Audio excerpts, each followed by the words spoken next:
start that marathon. So up next we have another champion from long before my time, someone who is not new to the fight for utility justice, somebody who's fought against the takeover of Central Hudson by Fortis a decade ago, somebody who played, I believe, a key role in passing the Climate Leadership and Community Protection Act in 2019 when she was a state senator. And this act that we passed is what created the state's climate goals that are currently being held hostage by our corporate utilities across the state, which is why she also champions another bill with the senator and I, which is the New York Heat Act. So I was really excited when we reached out to County Executive Jen Metzger's office because we had to hardly persuade her to support this bill at launch, and it was that much more powerful to do it with her support. So I'm going to introduce everyone's favorite Rosendale resident, County Executive Jen Metzger. Thank you, Assembly Member Shrestha and Senator Hinchey for putting this alternative on the table right now. And it may be an old idea, but it's an idea whose time has come for our consideration.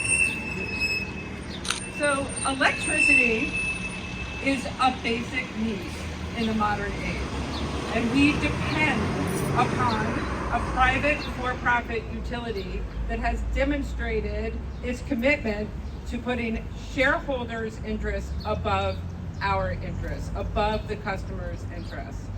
About, as the Assembly member mentioned, about over 10 years ago, I and 9 other women started Citizens for Local Power at that time to prevent the takeover of Central Hudson by Canadian holding company Fortis. And we raised the alarm bells at the time that if this acquisition moved forward, critical decisions affecting the well-being of our communities were going to be made by a company in Canada with no stakes, no interest in our communities.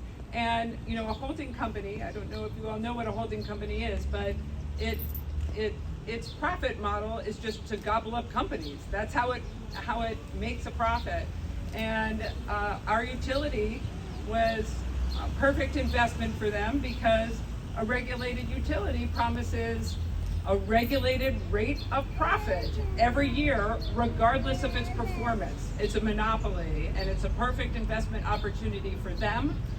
Unfortunately, all of our concerns have been borne out. We saw thousands of customers harmed by a billing debacle that resulted directly from the company cutting costs and cutting corners. Bottom line, that was what was behind this 3 years of misery that has been caused to thousands of residents and businesses. And all through that 3 years of suffering, the company's shareholders and the company's managers continued to earn a handsome rate of return.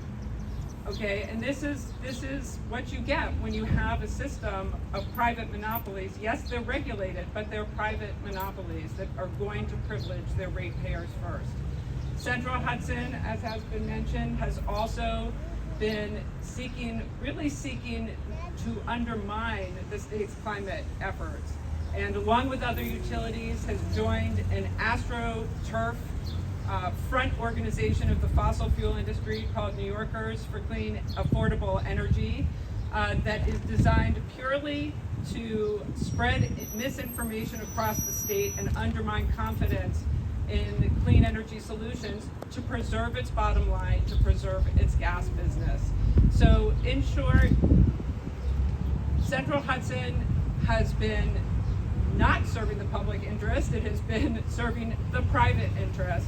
And this is the moment right now when we have to consider the alternative, because frankly, people, it cannot get worse.